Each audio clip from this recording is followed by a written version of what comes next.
क्या चाहिए नाम पर ना जाने कितनी बच्चियों की बलि चढ़ाई गई है। हलाला किससे करवाया जाता है? ससुर से करवा दिया जाता है, मामा से करवा दिया जाता है, मामा ससुर से, चाचा ससुर से करवा दिया जाता है, देवर से करवा दिया जाता है, जेठ से करवा दिया जाता है हलाला। आप सोचिए कि हम क्या है, हम सेक्स टॉय हैं क्या? क्या सिखा रहे हो आप इस इस्लाम में? क्या बताना चाह रहे हो? औरत को तो नंगा करके रख दिया है आपने इस्लाम में। जब आसाम के चीफ मिनिस्टर ने साफ लफ्जों में कहा कि बहु विवाह पर रोक लगानी चाहिए, यहाँ पर इसको बैन करना चाहिए, तब भी वो उठ करके खड़े हो गए।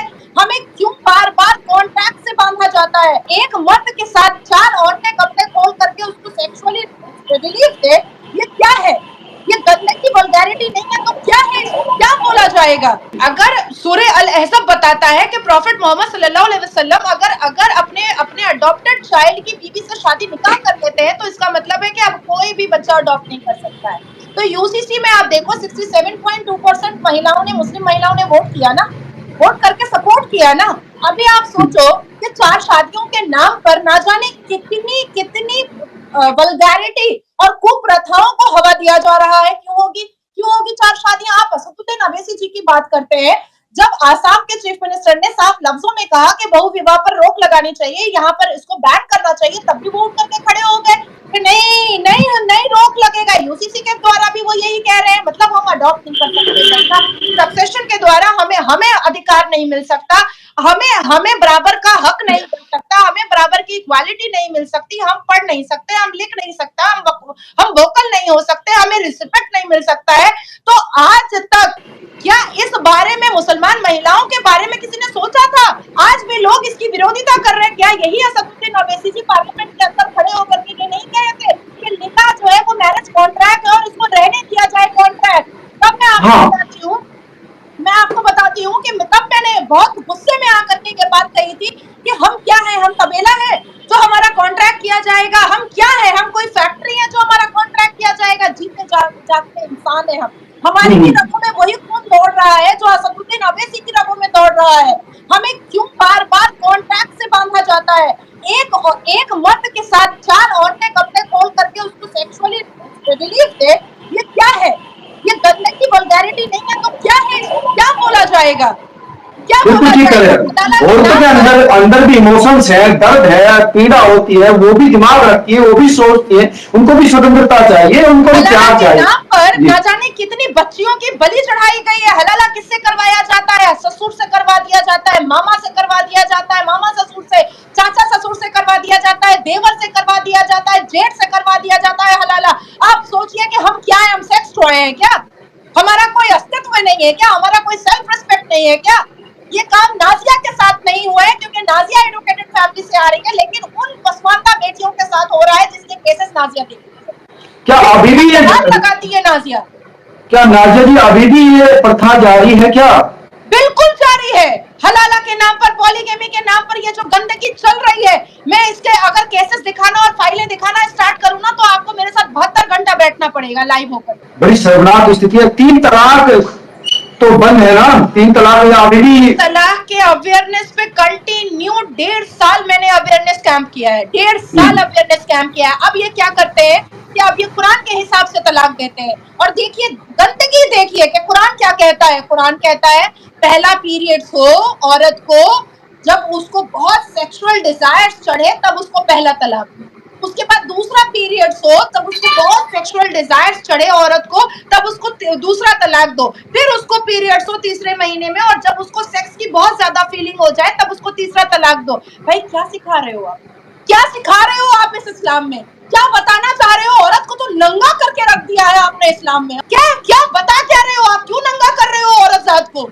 सेक्स हो और सेक्सुअल डिजायर्स हो तब उसको तलाक दो, ये सब कौन सी बातें हैं? कौन सी गंदगी है ये? तो मतलब ये तो उत्पीड़न है। मतलब जब उसको डिजायर हो तो उसको आप इमोशनली उसके हट करें, आप उसके इमोशन। हाँ जी, आप सोचो, मैंने तो बिल्कुल खुले अल्फाज में आपको बताया है कि सेक्सुअल डिजायर्स जब उसके, औरतों को ये साइंस भी कहता है कि औरतों के सेक्सुअल डिजायर्स बढ़ते हैं जब वो पीरियड्स में आती है, उनको क्रैम्प आता है, उनको क्रेविंग होती है, तो उस वक्त आप उसको तलाक दो।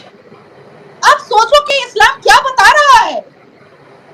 इतने खुतबे मैंने बचपन से लेकर के, मेरी 32 साल उम्र है, मैंने बचपन से लेकर के इतने खुतबे सुने हैं। मैं तो जब मैं थोड़ी बड़ी हुई ना तो मैंने उन खुतबों को रिकॉर्ड करना स्टार्ट किया, और आज भी कभी कभी मैं बहुत गुस्से में रहती हूँ तो मैं उन नमाज के, कभी भी आज तक मैंने नहीं सुना कि कोई मौलवी मुल्ला ये बता रहा है कि अपनी बेटियों को पढ़ने दो, अपनी बेटियों को शिक्षित करो, अपनी बेटियों को आगे बढ़ाओ, अपनी बेटियों के करियर के बारे में सोचो, जहेज ना लो, जहेज लेना लानत है, मलामत है, नदामत है, ऐसी कोई बात मौलवी मुल्ला नहीं बोलता है खुतबे में। इस्लाम में जहेज को सख्त ममानियत कही गई है और मैं हर रोज एक केस ऐसा देखती हूँ जो जहेज के नाम पर तलाक मुंह पे चिपका देता है।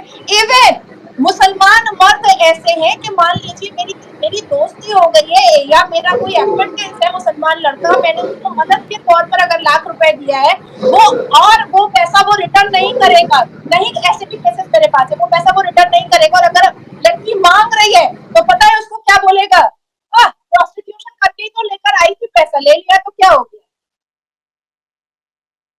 ये मुसलमान मर्द बोलता है पैसा रिटर्न करते वक्त, क्योंकि उसको पैसा रिटर्न नहीं करना होता है।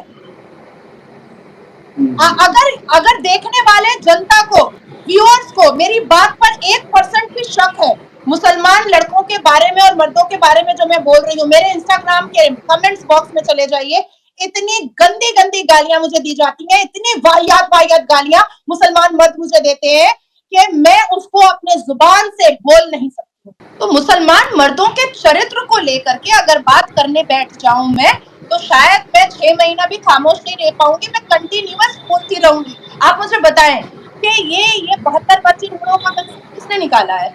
ये मौलवी मुल्लाओं ने निकाला है ना। टीवी के पर्दों पर बैठ करके हाथ उठा करके दुआ करते हैं कि अल्लाह हम सबको 72 वर्जिन हूरे मिले, आमीन बोलता है। सोचो आप वर्जिन हूरे मांग रहे हो, नेशनल न्यूज मीडिया पर बैठ करके आप वर्जिन हूरे मांग रहे हो, कितने बेशरम हो आप, कितने बदतमीज हो आप। औरत के पार्ट पुरुषों को, औरत के सारे बॉडी पार्ट्स को जिस तरह से नंगा किया गया है इस्लाम में, और ये मौलवी मुल्ला करते हैं। मुझे लगता है कि अगर सही तरीके से मैं कुरान को बामायने पढ़ पढ़ करके आपके साथ कन्फ्रंटेशन में बैठूं तो आपकी नजरें नीची हो जाएंगी। देखिए, देश तो लोकतंत्र से चलता है, संविधान से चलता है नाजिया जी, और चलना भी चाहिए, क्योंकि समय के साथ सारी चीजें बदलती है और आधुनिक जो व्यवस्था है इस दुनिया की वो लोकतंत्र है और लोकतंत्र कानून से चलता है। तो यहाँ पर हिंदू हो या मुसलमान हो या किसी और मजहब के मानने वाला, उसकी महिलाओं को, उसके पुरुषों को, उसके बच्चों को वही हक प्रदान है जो होना चाहिए। यही रीजन है ना भैया कि ये संविधान नहीं मानते हैं मुसलमान और मानना नहीं चाहते हैं, नहीं मानना चाहते हैं। लेकिन देखिए, मानेंगे क्यों नहीं माने, क्यों नहीं है? लेकिन जब मुसलमान मर्द बलात्कार करते हैं तब ये शरिया के हिसाब से उनको सजा नहीं देते हैं, तब ये नाराबाजी नहीं करते हैं। जितनी नाराबाजी महिलाओं को, मुस्लिम महिलाओं को नकाब पहनाने के लिए ये करते हैं, जितनी नाराबाजी ये 4 शादियों के फेवर में करते हैं, हलाला के फेवर में करते हैं, उतनी उसका 1% नाराबाजी भी किसी मुसलमान बलात्कारी को शरिया लॉ के हिसाब से सजा देने की वो बात नहीं करते। तब तुरंत जंप कर जाते हैं मेंढक की तरह कि भैया इंडियन पिनल कोड के हिसाब से ही होगा, क्योंकि उसमें बेल का प्रावधान है, इसीलिए। तो इनकी ये पार्शियलिटी, इनका ये गिरगिटपना, ये सामने आना बहुत जरूरी, बहुत जरूरी। नाजिया जी ने जिस तरह से बताया कि इस तरह से भी बड़ी संख्या में जो मुस्लिम महिलाओं के साथ अभी भी अत्याचार होता है, हलाला है, 3 शादियां है, 4 शादी करते हैं, और किस तरह से अगर इंटरप्रिटेशन उन्होंने किया तो वो अपने आप में शर्म की बात है। नाजिया जी फिर से जुड़ गई है। जी नाजिया जी, मैं बस इतना ही चाहती हूँ कि जल्द से जल्द यूसीसी आए और भारत के प्रधानमंत्री जी ने जो करेज दिखाया है, जो 33% जो रिजर्वेशन महिलाओं को दिया है, उसके लिए मैं उनका नंदन अभिनंदन सब करती हूँ। और इतनी खुशी है मुझे, इतनी खुशी है कि मैं आपको लफ्जों से बयान नहीं कर सकती हूँ। ये करेज, ये हिम्मत, ये ताकत अगर कोई दिखा सकता था तो सिर्फ और सिर्फ भारत के प्रधानमंत्री श्री नरेंद्र दामोदर दास मोदी ही दिखा सकते थे। सीएए जैसे अमेंडमेंट को, एनआरसी जैसे चीजों को, 370 जैसे चीजों को, सेक्शंस को अगर रिमूव करने की हिम्मत और लागू करने की हिम्मत, ऐसी योजनाएं जो आई हैं जिसमें देखिए शौचालय से लेकर के चंद्रयान 3 तक का जो एक सफर है वो अपने आप में इतिहास बन चुका है। मैं मैं चाहती हूँ कि इतनी लंबी उम्र हो हमारे भारत के प्रधानमंत्री जी की कि हमारे आने वाली पुश्तों की जो मुसलमान बेटियां हैं उनको भी हिम्मत मिले और वो भी अपनी बिल्कुल। आवाज ऊंची करके अपने हक के लिए लड़ सकें।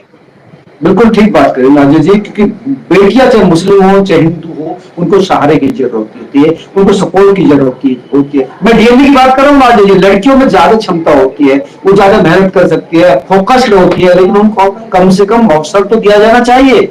अवसर तब मिलेगा जब हमारी सरकार, हमारे गवर्नर उनको सपोर्ट करे। अगर आप उनको सिर्फ बच्चा पैदा करने की मशीन, सेवा करने वाली सेविका रखें तो लौंडिया, कैसे होगी? हमारे हमारे इस्लाम के लफ्ज के हिसाब से लौंडिया कहा जाता है।